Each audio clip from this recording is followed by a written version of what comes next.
अमरावती शहरात 13 नोव्हेंबर 2021 रोजी झालेल्या दंगलीनंतर जवळपास 4 वर्षांनी एक मोठी न्यायालयीन घडामोड समोर आली आहे। जिल्हा सत्र न्यायालयाने एका गटातील 32 जणांची निर्दोष सुटका केली असून न्यायालय परिसरात आनंदाचे जल्लोषाचे वातावरण पाहायला मिळाले। नेमकं काय घडलं आणि कोण सुटले आणि या निर्णयाचे पुढील परिणाम काय, बघूया हा सविस्तर रिपोर्ट। अमरावती शहरातील 13 नोव्हेंबर रोजी 2 गटांमध्ये तणाव निर्माण होऊन दंगल सदृश्य परिस्थिती निर्माण झाली होती। या प्रकरणात गाडगेनगर, राजापेठ, कोतवाली तसेच नागपुरी गेट पोलीस ठाण्यात दोन्ही गटांवर गंभीर कलमांखाली गुन्हे नोंदविण्यात आले होते। 4 वर्षापासून हा खटला अमरावती जिल्हा सत्र न्यायालयात सुरू होता। अखेर सोमवार 24 नोव्हेंबर रोजी न्यायालयाने एका गटातील 32 जणांची निर्दोष सुटकेची सुनावणी दिली आहे। निर्णयाच्या वेळी न्यायालय परिसरात सुटका झालेल्यांनी एकमेकांना मिठाई वाटून आनंद व्यक्त केलाय। हे बघा, 13 नोव्हेंबर 2021ला अमरावती शहरामध्ये काही समाजकंटकांनी हैदोस घातला होता आणि त्यावेळेस महाविकास आघाडीचं सरकार होतं। मुख्यमंत्री उद्धव ठाकरे होते आणि अमरावती जिल्ह्याच्या पालकमंत्री यशोमतीताई ठाकूर होत्या। त्यावेळेस काहीही कारण नसताना जे हिंदुत्ववादी कार्यकर्ते आहेत, विविध सामाजिक संघटनेशी जुळलेले आहेत, जे हिंदुत्वासाठी काम करतात, अशा लोकांवर खोटे नाटे आरोप दाखल करण्यात आले होते। एकूण 32 हिंदुत्ववादी कार्यकर्त्यांवर खोटे गुन्हे लावून त्यांच्याविरुद्ध चार्जशीट दाखल करण्यात आली होती आणि सद्यस्थितीमध्ये ही चार्जशीट विद्यमान मुख्य न्यायदंडाधिकारी श्री नरडेले साहेब यांच्या कोर्टमध्ये प्रलंबित होती। हा संपूर्ण खटला चालला आणि त्याच्यामध्ये हे सिद्ध झालं की ज्या 32 हिंदुत्ववादी कार्यकर्त्यांना याच्यामध्ये काहीही कारण नसताना आरोपीमधून गोवण्यात आलं होतं आणि ते केवळ पॉलिटिकल प्रेशरमुळे करण्यात आलं होतं, हे कोर्टासमक्ष सिद्ध झालं आणि या 32ही कार्यकर्त्यांची कोर्टाने निर्दोष सुटका केलेली आहे। सत्याचा विजय झाला अशी भावना त्यांनी यावेळी बोलून दाखवली।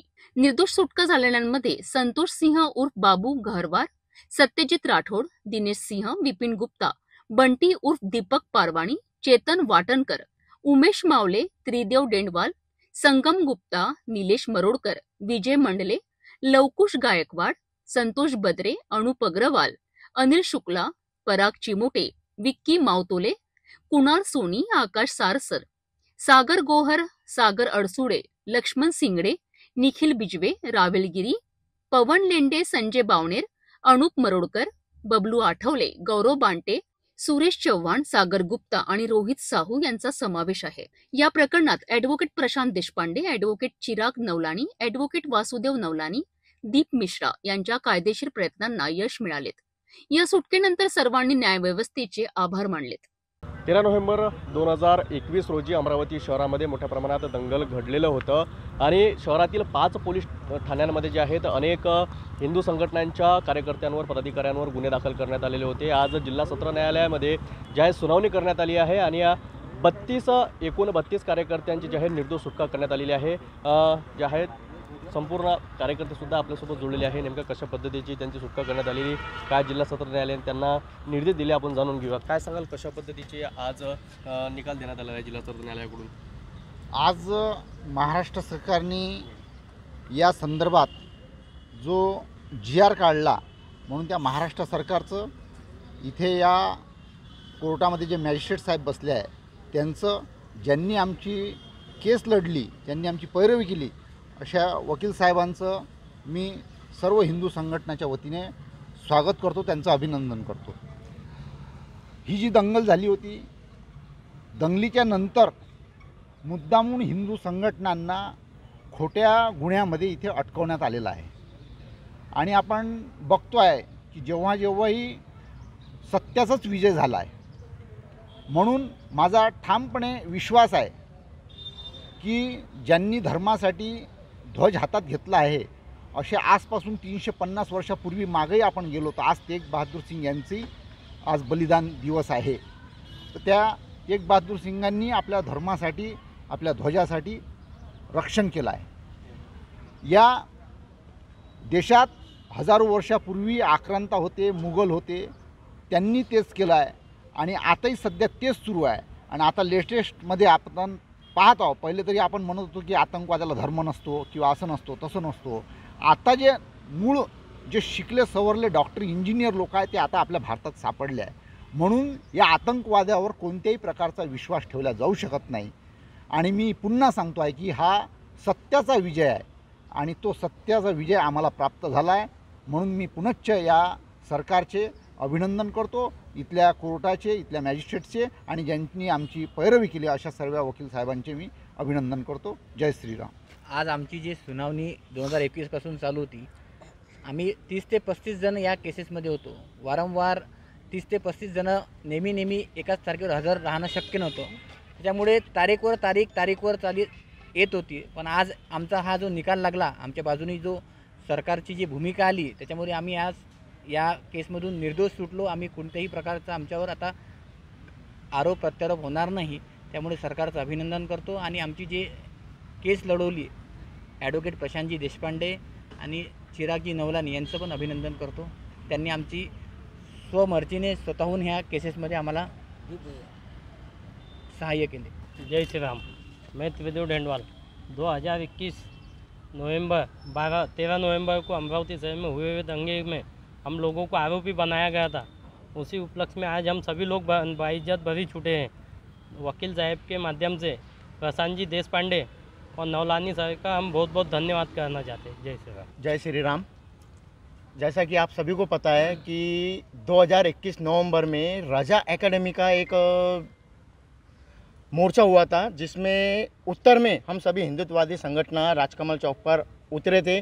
और उस टाइम पर यशोमती तय ठाकुर पालक मंत्री थी और उद्धव ठाकरे सीएम थे.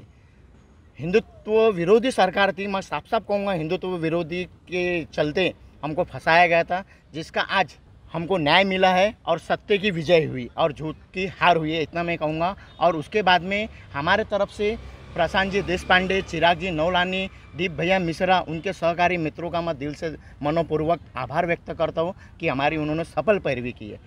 मेरा नाम बंटी पारवानी है. बजरंग दल विदर्भ प्रांत सह संयोजक की मुझ पर जवाबदारी है.